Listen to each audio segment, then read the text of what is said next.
People did whatever they could to escape and to live. Men and boys would hide if they had forests nearby or if they had any form of field and tall grasses or spots that they could hide. And at times families even hid in these places for days. On other occasions you had those that would hide or dress themselves up differently. Once a country had accepted you and granted you asylum, you were just sent. You didn't really have a choice. Most often they tried to put families together, but it was never guaranteed.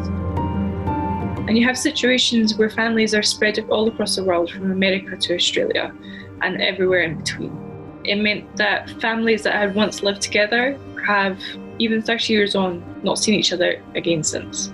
The UK accepted 10,000 refugees from the former Yugoslavia, and they were placed in multiple cities across the whole of the UK, with the most of them being in England itself. This included places such as Bradford, Birmingham, Coventry, London, Rugby, and many other locations. It was also, for a lot of people, the safest that they'd ever been. They had survived sometimes the most horrible and unimaginable things ever. But coming to the UK, for a lot of them, they had to get used to being in a safe environment again.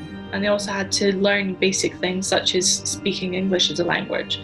But with the help and support of many members of the community, many local organisations and charities, the Bosnian people quickly adapted and integrated into British society.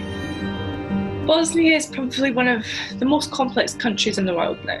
It's divided into two entities, one being the Federation of Bosnia and Herzegovina, and the other being Republika Srpska. Republika Srpska is an entity which has been, the majority of it has been ethnically cleansed, and that was done during the war. But this was part of the Dayton Peace Accords in order to establish peace in the country. Because of this, there's still a divide. There is still a divide between all three nationalities. There is a divide in politics. People get jobs based on their nationalities or their genders or where they come from or who they know. What we can learn from Bosnia is that no society is safe. Bosnia was such an integrated community where people couldn't tell one another apart. They physically had to use things such as white armbands in order to be able to do so. But today in our society, we need to work harder to live with one another, to understand one another, and to accept that we may be different, but these differences are good. We have to try and make efforts to treat everyone equally, regardless of their faith, their gender, their background, their sexuality, or anything of the sort. Because at the end of the day, we're all human.